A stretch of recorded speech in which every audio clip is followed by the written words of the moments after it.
한국에서 얼마 전에 개그우먼 박지선 양이 이게 슬픈 뉴스가 전해졌습니다. 어머니와 함께 이렇게 이 세상을 떠나게 됐는데, 그런 결정을 하게 된 그런 동기가 뭘까?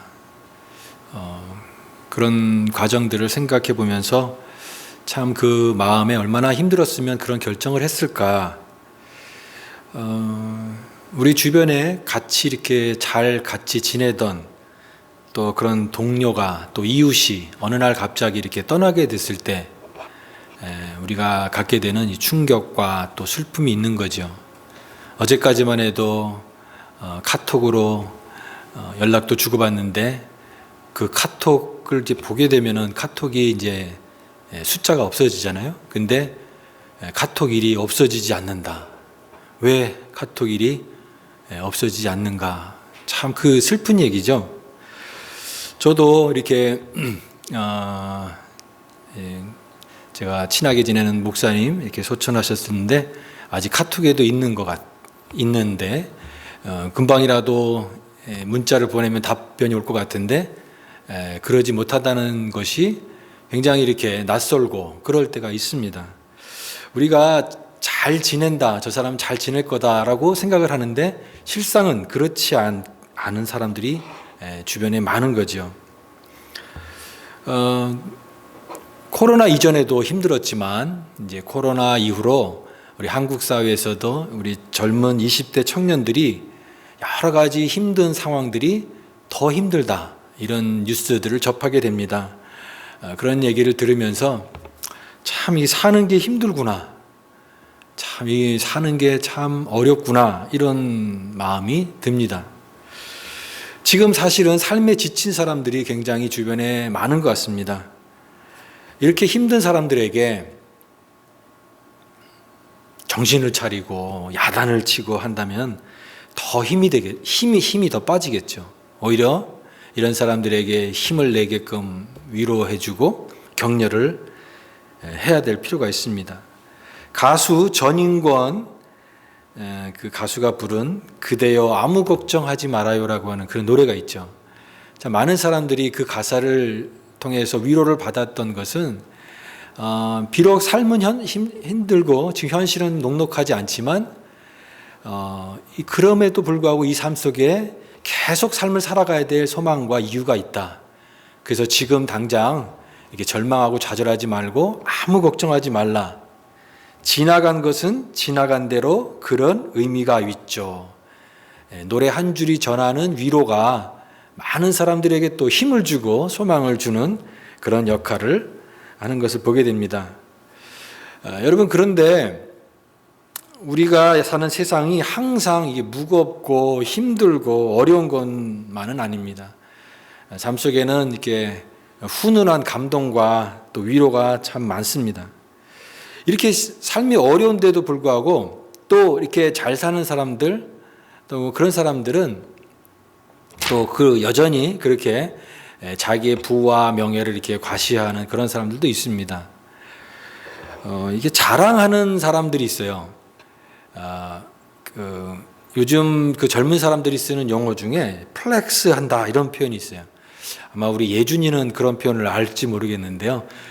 저도 그런 젊은 사람들이 쓰는 이렇게 표현들이 좀 익숙하지 않은 표현들이 많은데, 이제 자기 자랑한다, 자기의 부와 힘들을 과시한다. 여러분, 이게 자랑하는 사람을 옆에 지켜보면은 계속 자랑하는 것 계속 들으면은 어떤 마음이 듭니까? 불편하죠. 자기 자랑 계속 듣는 거 불편합니다. 그런데 여러분, 자랑이 멋있는 경우도 있습니다. 자랑이 굉장히 멋있게 보이는 경우가 있어요. 제가 그 골목식당이라고 하는 이 TV 프로그램이 있지 않습니까? 그걸 잠깐 소개하려고 해요. 그 백종원의 골목식당에서 나온 그 장면 중에 한 장면이 있는데요. 이 두 부부가 서울에 있는 어떤 지역에서 장사를 합니다. 그 사람들은 어떤 장사를 하냐면 돈가스를 만들어요. 돈가스. 그래서 돈가스를 만드는데 정말 정성을 다해서 음식을 만드는 거예요. 가게는 굉장히 조그맣니다. 테이블이 한 4개 정도, 5개, 이 정도밖에 없는 아주 좁은 식당이, 조금 작은 식당입니다.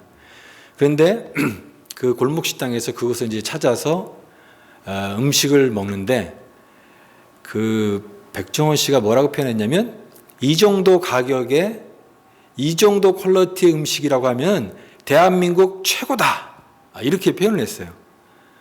정말 이건 끝판왕이다. 그렇게 그 음식 전문가가 평가할 정도니까 얼마나 정성껏 음식을 만드는 거겠습니까? 그러니까 돈가스 하나만 만들더라도 최선을 다해서 좋은 재료를 가지고 아주 맛있는 음식을 만드는 거예요. 그러니까 뭐 이익을 많이 남기는 데 관심 있는 게 아니라 최고의 질 좋은 서비스로 음식을 이렇게 제공하는 그 사장님의 어떤 순박함, 또 이렇게 정성, 이런 것들이 감동적으로 전해지는 그런 프로였어요. 근데 이렇게 사람들이 막 소문이 나다 보니까 이제 막 줄 서서 먹는 거예요.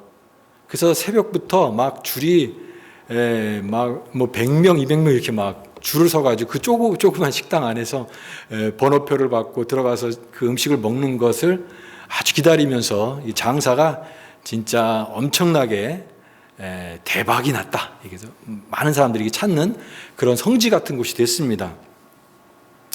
그런데 주변에 이제 사람들이 좀 시샘을 하겠죠. 저 집만 장사 잘 된다고. 근데 정작 이 부부는요, 여전히 삶이 어려웠어요. 여전히, 왜 그런 말이 있잖아요. 열심히 사는데 소망은 그렇게 보이지 않는다.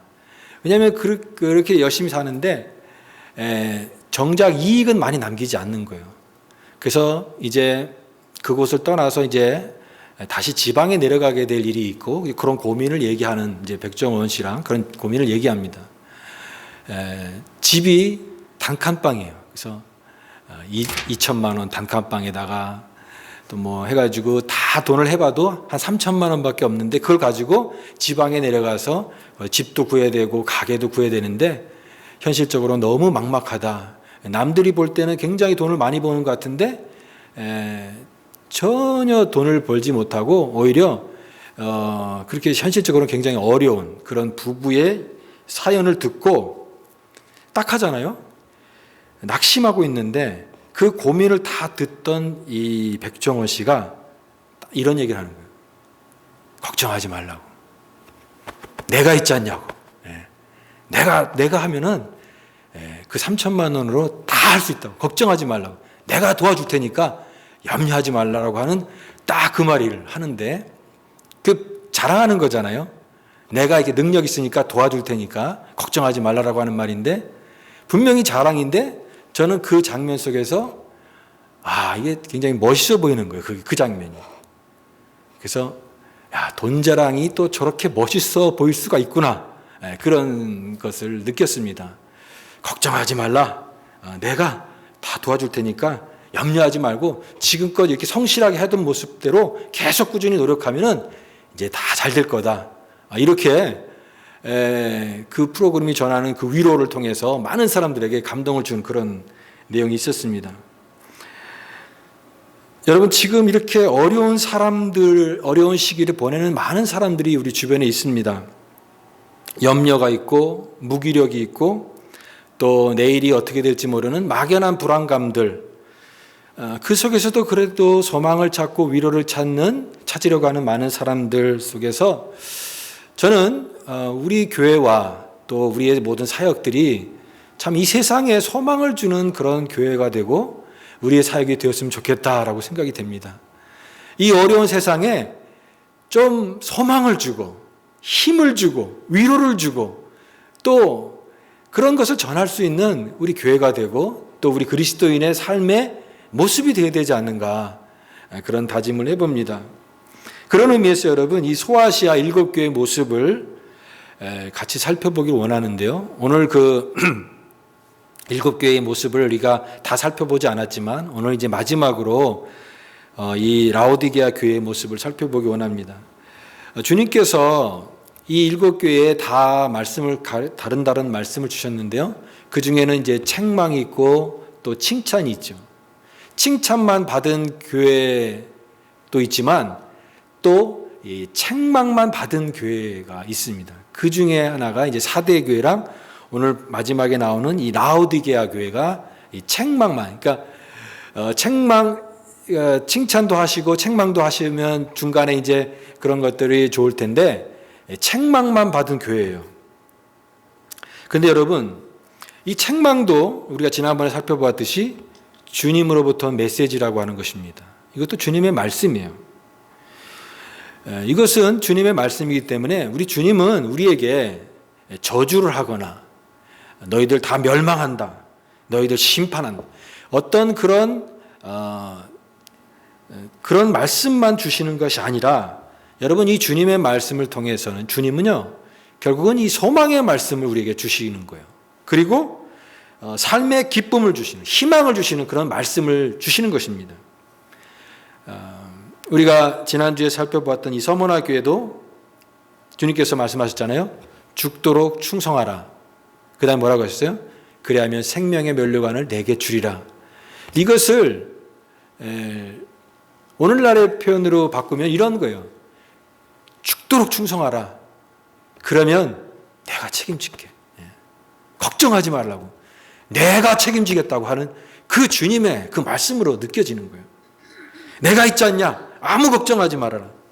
여러분, 우리 영혼을 어디에 맡기겠습니까? 우리가 우리의 영혼을 우리가 어떤 조상에게 맡기겠습니까? 내가 아는 부모님이 내 영혼을 맡아주겠습니까? 어떤 힘 있는 사람이 내 영혼을 맡아주겠습니까? 아닙니다. 우리 영혼을 맡길 수 있는 분은 우리 영혼의 진정한 주인이신 예수 그리스도, 그분께 우리의 영혼을 맡기는 것입니다. 그러면 주님께서 나를 받아주시는 거예요. 그런 의미에서 주님의 책망은 세상이 받는 책망과 다르다라고 하는 것입니다. 여러분, 그 책망 속에는 사랑이 있다라고 하는 것입니다. 사랑이 있다. 여러분, 19절 말씀을 보십시오. 오늘 라오디게아가 책망만 들은 교회였는데 그 책망이 그냥 너는 이제 뭐 잘못했다, 너는 이제 뭐 망한다, 너는 이제 저주를 받을 것이다 라고 하는 그 단순한 책망이 아니라 그 모든 책망 안에는 주님의 사랑이 있다라고 하는 것입니다. 여기 19절 말씀, 무릇 내가 사랑하는 자를 책망한다. 사랑하기 때문에 하는 책망이다라고 하는 것입니다. 책망만 보는 것이 아니라 그 안에 주님께서 사랑하기 때문에 하는 책망이다라는 것을 잊지 마라라고 하는 것이죠. 그러니까 책망의 강조가 있는 것이 아니라 이 말씀은 주님께서 우리를, 이 라오디게아 교회를, 성도를 사랑하신다는 것에 거기에 강조가 있는 것입니다. 여러분, 진정한 미움은요 책망이 아니라 무관심입니다. 무관심. 제일 무서운 게 뭔지 아십니까? 무관심이에요. 네가 어떻게 되든 잘 되든 못 되든 나는 관심이 없어 라고 하는 말이 가장 무서운 것이죠. 무관심, 완전한 그런 포기. 그런 무관심은 진정한 미움이에요. 그러나 책망한다라고 하는 것은 무슨 말일까요? 그만큼 관심이 있다라고 하는 거죠. 사랑하기 때문에 하는 책망이다라고 하는 거예요. 그만큼 관심이 있기 때문에 칭찬도 하고 책망하는 것이지, 주님은 무관심하기 때문에 이 교회를 향해서 말씀하시는 것이 아닙니다. 여러분, 그렇기 때문에 주님께서 나를 책망하신다, 우리를 책망하신다, 우리를 향해서 어떤 말씀을 하신다 했을 때 그 안에는 반드시 주님의 사랑이 있는 것을 항상 기억하시기 바랍니다. 근데 반대로 내가 잘못해요. 내가 다른 길로 가요. 그런데 어떠한 책망도 없고 어떠한 말씀도 주시지 않아요. 그럼 이 얘기는 무슨 얘기입니까? 무관심하다는 것이죠. 그럴 때 여러분 어떻게 기도해야 됩니까? 주님, 저에게 이제는 관심을 다 끊으셨습니까? 주님께서 오히려 더 그렇게 기도를 해야 되겠죠. 그게 더 무서운 거예요, 여러분. 책망이 무서운 게 아니라 책망도 없고 아무것도 없는 이 무관심이 진짜 무서운 것입니다. 그러나 주님은 이 교회를 향해 사랑하기 때문에 책망하신 것입니다. 그렇기 때문에 여러분, 책망의 말씀이 있고 이런 말씀 들을 때 어떻게 됩니까? 이것을 잘 들어야 됩니다. 듣기 싫어하지 말고 들어야 된다라고 하는 거예요. 에이, 기분 나빠. 그리고 그런 책망의 말씀을 기분 나쁘다고 이렇게 가버리고 중간에 그냥 돌아서는 사람들 어떻게 되겠습니까? 그런 사람들은 결국은 더 안 좋게 될 수밖에 없는 것이죠. 그러니까 야단을 맞는다 할지라도 끝까지 붙어 있는 사람, 그 사람이 되어야 된다라고 하는 것입니다. 주님 사랑하는 다윗도 그랬고요, 또 베드로도 그랬고, 또 사도 바울도 그랬고, 항상 그들이 잘못했을 때는 주님께서 책망하셨어요. 우리 구약의 그 다윗의 사무엘상, 역대기 이렇게 쭉 열왕기를 읽으면서 다윗의 모습을 쭉 살펴보면서 다윗도 참 이렇게 실수가 많은 사람이구나, 여러 가지 이렇게 부족한 부분들이 굉장히 많구나, 우리 그걸 경험했잖아요. 많이 알게 됐잖아요. 그럴 때마다 하나님께서 징계를 하시잖아요. 왜 그렇습니까? 다윗을 사랑하기 때문에. 내 마음에 합한 자지만 그런 책망을 하시는 이유는 그를 사랑하기 때문에 그를 세워주시는 것입니다. 기회를 주시는 것이고 돌이키게 하시는 것입니다. 베드로도 실패했었잖아요. 그럴 때 주님께서 이 베드로를 책망하시는 이유는 사랑하기 때문에 책망하시는 것입니다. 마찬가지로 여러분, 사랑하기 때문에 주님께서 징계하신다. 내가 사랑하는 자를 징계한다 라고 하시는 것입니다. 그러므로 여러분, 이런 야단을 맞고 주님의 책망과 징계를 받는다 할지라도 거기서 좌절하는 것이 아니라 주님께 끝까지 붙어 있는 사람, 그런 믿음의 사람이 다 될 수 있기를 간절히 바랍니다. 이 주님께서 그러나 책망하시는 그런 이유가 있습니다. 주님이 우리를 사랑하신다는 건 알지만 그러나 이 책망의 이유가 있다는 것은 그것은 분명히 알아야 된다. 알아야 할 것은 분명히 알아야 된다라고 하는 것이죠. 우리가 책망의 원칙이라는 것이 있습니다. 우리 어린 자녀들을 키울 때 아이들을 이제 혼낼 때가 있잖아요. 근데 이제 혼낼 때 주의할 게 그것입니다. 이제 개인적인 막 감정이라든가 이런 감정으로 야단을 치지 말라라고 하는 거예요. 너 왜 이렇게 잘못했어? 그러면서 밥 먹지 마 이제부터. 그리고 막 이렇게 감정적으로 대하게 되면 그 아이가 오히려 상처를 받게 되고 그 기억에 부모에 대한 기억이 나쁘게 가질 수가 있습니다. 오히려 분노와 상처를 가지게 되는 거예요. 그럴 때 그런 잘못을 지적할 때는 그냥 감정적으로만 이렇게 대하는 것이 아니라 왜 혼나는지, 왜 야단을 맞는지 분명한 이유를 잘 설명을 해서 그 아이가 납득이 되게끔 하라는 것이죠. 왜냐하면은 사람이요 정말 자기가 왜 그런지를 모르기 때문에 그럴 수 있다라고 하는 것입니다. 이 라오디게아 교회도 책망을 받지만 왜 우리가 뭐가 잘못됐지? 정말 자기 자신을 모르는 거예요. 왜 야단을 맞는지도 모르는 거예요. 그럴 경우에 그냥 야단만 친다고 해서 책망만 받는다고 해서 그 상태 그때만 그냥 저기 했지 그 다음에 다시 또 그때 잘못한 것을 똑같이 반복할 수 있기 때문에 왜 야단을 맞는지 분명한 이유를 설명해 줘야 된다라고 하는 것이죠. 이 라오디게아의 특징은 뭘까요? 라오디게아의 가장 큰 특징은 이 교회가 부유하다라고 하는 것이 특징입니다. 교회가 부유했어요. 그래서 7개 요한계시록에 나와 있는 7개 중에 가장 부자 교회가 어느 교회냐면 라오디게아 교회였어요. 이 지역은요 무역로가 있었고 양모를 제조했고 또 안약을 생산하는, 나중에 보면 이제 안약을 사서 바르라 그런 얘기도 나오잖아요. 다 이런 그 배경 속에 나온 그런 말들이에요. 안약을 생산하고 그런 여러 가지 산업의 기반 때문에 가장 부유한 도시가 바로 라오디게아 교회였습니다. 그런데 여러분, 이렇게 물질적으로 부유하다 보니까 어떤 재미에 빠졌습니까? 세상 재미에 빠진 거죠. 세상에 재미가 있지 않습니까? 세상 재미, 돈 쓰는 재미.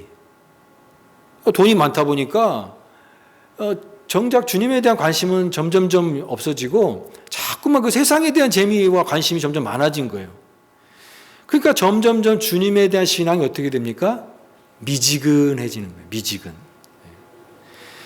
여기에 그래서 주님께서 이 교회를 향해서 딱 진단한 말씀이 미지근하다라고 하는 그 표현이에요. 너희의 믿음이 미지근하다.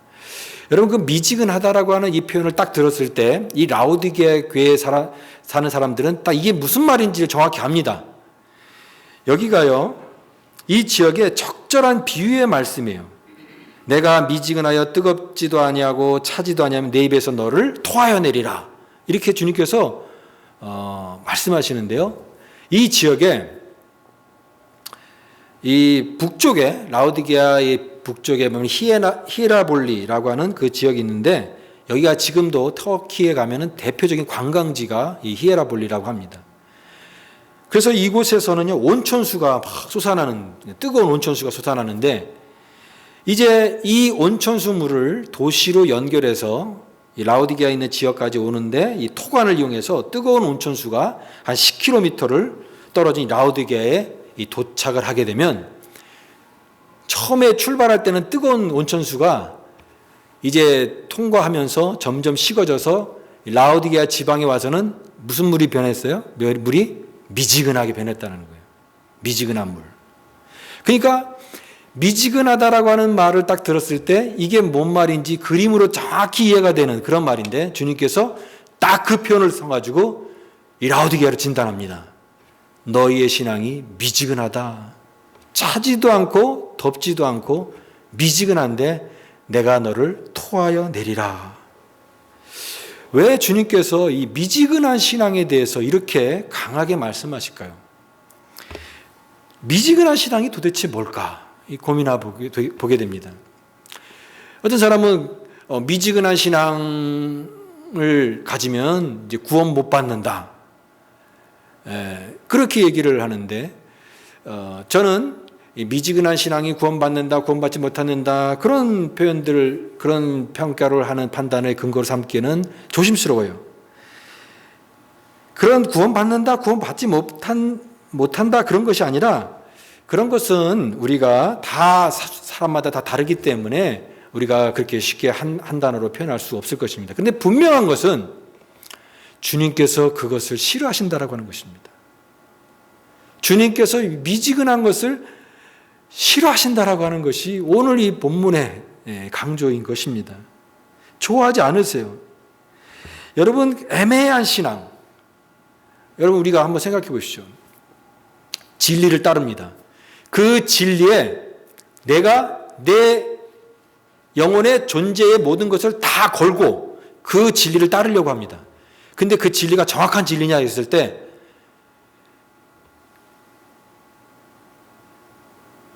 정확하지 않은 진리. 예를 들면은 그게 진리일 수도 있고 아닐 수도 있는 긴가민가한 거라고 하면 여러분 그 진리에 내 모든 걸 다 걸고 따라갈 수 있겠습니까? 그럴 사람은 없는 것이죠. 애매한 것, 이 적당한 중요한 진리는 없는 것처럼 주님도 그러신 거예요. 너가 나를 사랑하느냐?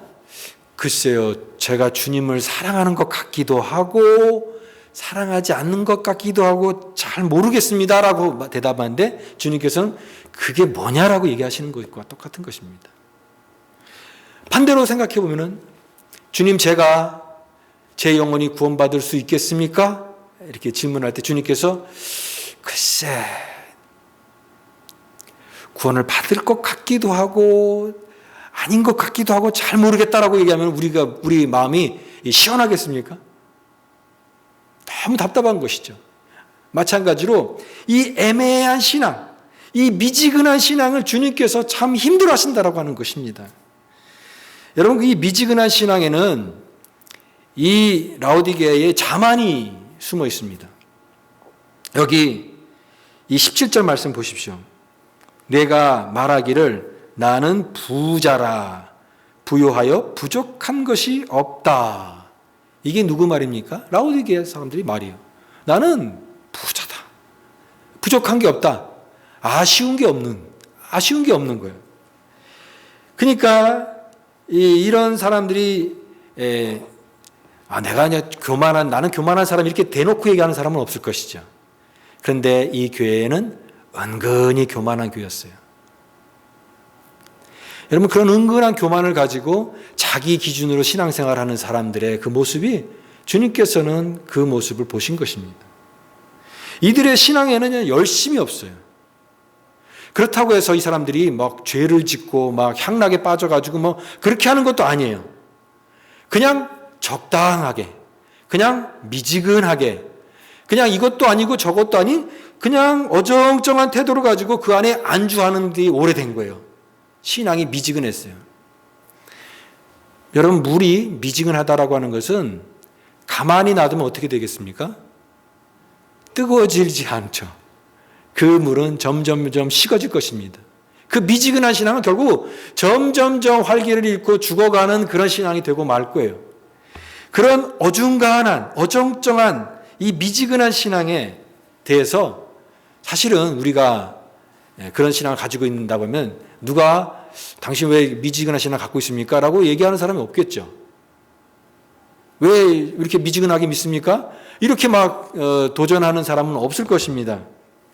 그런데 여러분, 주님께서는 이 미지근한 신앙을 결코 용납하지 않으신다라고 하는 것입니다. 내가 너를 토하여 내리라. 이 미지근한 신앙 상태를 전혀 기뻐하지 않으신, 그래서 주님께서 오늘 말씀하시는 그것입니다.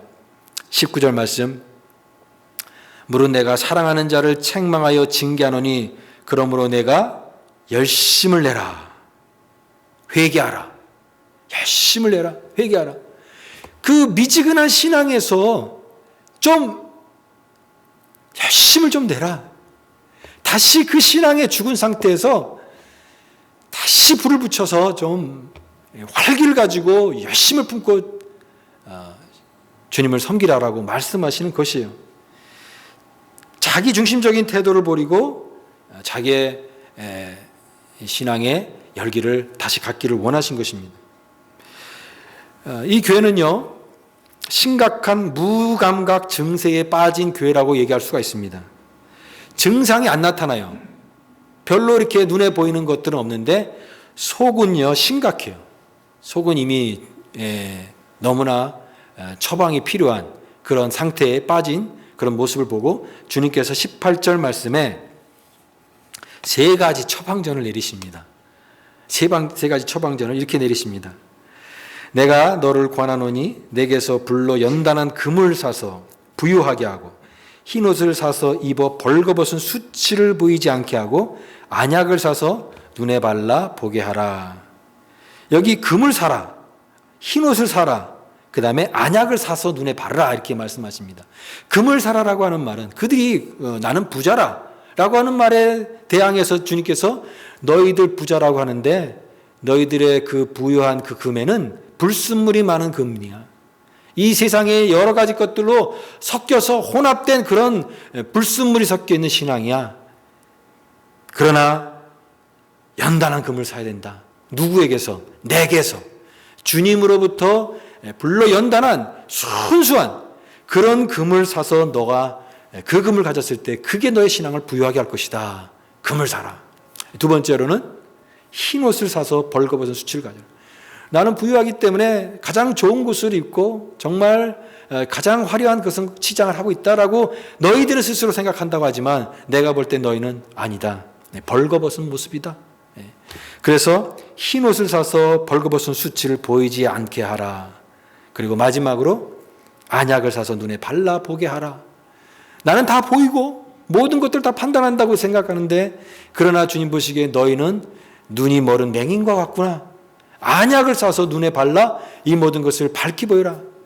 너의 실상을 보라라고 하는 거죠. 너의 그 모습을, 너가 스스로 생각하는 그 모습을 버리고 주님께서 정확하게 진단하신 그 모습으로 너의 실상을 보라. 네가 얼마나 비참하고 네가 얼마나 가련하고 얼마나 공고한 모습으로 있는지 너의 그 실상을 깨닫기를 원한다. 주님께서 처방하신 그런 처방의 내용입니다.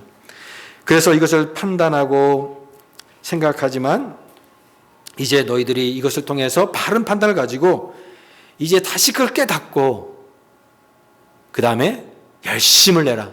다시 너의 모습을 다시 이런 미지근한 신앙에서 열정을 갖는 그런 살아있는 믿음으로 나가기를 원한다. 끝까지 애타는 심정으로 이 라오디게아 교회를 향해서 주님께서 그 마음을, 관심을 놓치지 않고 계속해서 그들에게 말씀하시는 그런 주님의 모습을 보여주고 있는 것입니다. 여러분, 이런 주님의 그 관심, 주님의 사랑을 가장 잘 표현하는 그런 표현이 구체적인 모습으로 드러나고 있는 것이 바로 20절 말씀입니다. 20절 말씀. 볼지어다 내가 문 밖에 서서 두드리노니 누구든지 내 음성을 듣고 문을 열면 내가 그에게로 들어가 그와 더불어 먹고 그는 나와 더불어 먹으리라. 여러분, 이 모습 우리가 그림으로 많이 본 그림이죠. 이 문이 있고 예수님께서 그 문 밖에 서서 인자한 모습으로 이 문을 두드리시는 그런 그림을 많이 보셨을 것입니다. 우리가 흔히 복음 전도지나든가 또 믿지 않는 사람들에게, 불신자들에게 전도를 할 때 많이 사용되는 아주 유명한 구절이 바로 이 라오디게에 나오는 이런 배경 속에 나온 말씀입니다. 근데 여러분, 이 주님의 모습을 한번 이 그림으로 생각해 보십시오. 중요한 것이 하나 있습니다. 여기에 이 3장 20절의 이 말씀에서 가장 중요한 이 표현이요, 볼지어다 내가 문 밖에 서서 두드리노니 라고 하는 그 표현인데요, 언제가냐는 거예요. 그것이 주님께서 문을 두드리는 그 시점이 언제냐라고 하는 것이 중요합니다. 여기에 강조는요, 주님께서 멀리 계신 주님이 아니에요. 주님께서 이제 앞으로 세월이 많이 지나고 나서 나중에 이제 그렇게 나에게 오셔서 문을 두드리신다고 하는 그런 표현이 아니에요. 여기에 강조는요, 지금 이미 주님께서 우리의 문 앞에 와 계신다라고 하는 걸 강조하는 거예요. 지금 이미 내 앞에 당도에서 지금 문을 두드리고 계신다. 이 문을 두드린다라고 하는 것은요, 그냥 한번 과거에 경험한 게 아니라 이거는 현재형입니다. 지금도 계속해서 두드린다라고 하는 표현이에요. 우리의 마음의 문을 두드린다, 노크한다. 근데 여러분, 이 말씀은요, 믿지 않는 사람들에게, 불신자들에게 하는 그런 말이 아닙니다. 이 요한계시록의 요한계시록 2장 3장에 나오는 7교회를 향한 주님의 말씀의 문맥의 이 컨텍스트는 교회에게 향하신 말씀이에요. 교회에게, 신자에게 하시는 주님의 말씀인 것이에요. 왜냐하면 교회 안에 있는 이 라오디게아 같은 교회도 주님을 믿는다고 하지만 여전히 그들의 상태는 주님을 문 밖에 내버려 두고 있는 그런 상태였기 때문에 그렇습니다. 주님과 교제하지도 않고 문 밖에 세워두고 여전히 살아가는 많은 그리스도인이 이 땅에 있다라고 하는 거예요. 여러분, 누군가 정말 반가운 모습으로 이렇게 찾아갔는데 그 사람이 나를 정말 반가워할 줄 알았는데 반가워하지 않는 거예요. 문을 살짝 열고 왜 오셨어요? 용건이 뭐예요? 이렇게 냉정하게 이렇게 묻는다면은 참 이 마음이 닫혀지겠죠. 오늘날 여러분, 많은 그리스도인들이 주님, 일주일에 한 번만 잠깐 오세요. 나 오늘 지금 바쁘거든요. 나 지금 내가 할 일이 많거든요. 주님과 교제하는 것이 자기가 편한 시간에 겨우 허용하는, 그래서 주님을 문 밖에 세워두고 여전히 살아가는 그리스도인이 오늘날에도 많다. 오늘날에도 많다라고 하는 것입니다. 여러분, 찬송가 325장에 많은 사람들이 우리가 이 찬양을 부르잖아요. 근데 정말 이 가사를 깊이 생각하면서 그 마음을 느끼면서 부르는 사람들은 과연 얼마나 될까요? 주 예수 대문 밖에 기다려 섰으나 단단히 잠가두니 못 들어오시네. 나 주를 믿노라고 그 이름 부르나 나 문 밖에 세워두니 참 나의 수치라. 문 두드리는 손은 나를 위해 못 박힌 손인데 그 문을 굳게 닫아두니 한없는 내 죄라. 간곡하게 권하는 말씀이 내 죄로 죽은 나를 너 박대할 소냐. 주님께서 우리를 위해서 십자가에 죽으시고 우리를 위해서 다 모든 것을 다 쏟으셨는데, 근데 정작 그 문을 닫아두고 주님을 들어오지 못하게 하는, 문만 빼꼼히 열어서 무슨 일로 오셨어요? 라고 묻는 이 냉정한 우리의 모습을 이 찬양 가사에 그대로 표현하고 있는 거예요. 여러분, 이 가사를 생각하면 참 이 마음이 아프지 않습니까? 주님의 마음이 느껴지는 것이죠. 바로 이렇게 문 두드리시는 주님이 라오디게아 교회를 향해서 말씀하시는 그런 내용인 것입니다. 사랑하는 여러분, 주님께서는 그냥 들어오실 수 있습니다. 저 같으면 그냥 문을 확 열고 들어와서, 왜냐하면 우리의 주님께서 그런 권리가 있기 때문에, 우리 인생의 모든 권리가 있기 때문에 하시는데, 주님은 그렇게 하지 않으십니다. 그냥 기다리세요. 그리고 참으시고 인내하시고 계속 기다리고 기회를 주십니다. 그리고 그 모든 결정들이 우리 자발적인 스스로의 의지로 문을 열기를 원하세요. 그래서 누구든지 내 음성을 듣고 문을 열면 내가 그에게로 들어가 그로 더불어 먹고 그는 나로 더불어 먹으리라. 이로보건대 하나님 나라는 잔치입니다, 여러분. 하나님 나라는 축제예요.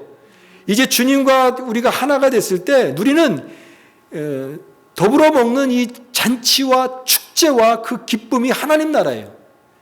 주님께서는 이 영원한 생명의 잔치로 우리를 초대하시고 그 기쁨을 나누고 함께하기 위해서 문을 열라라고 말씀하시는 것입니다.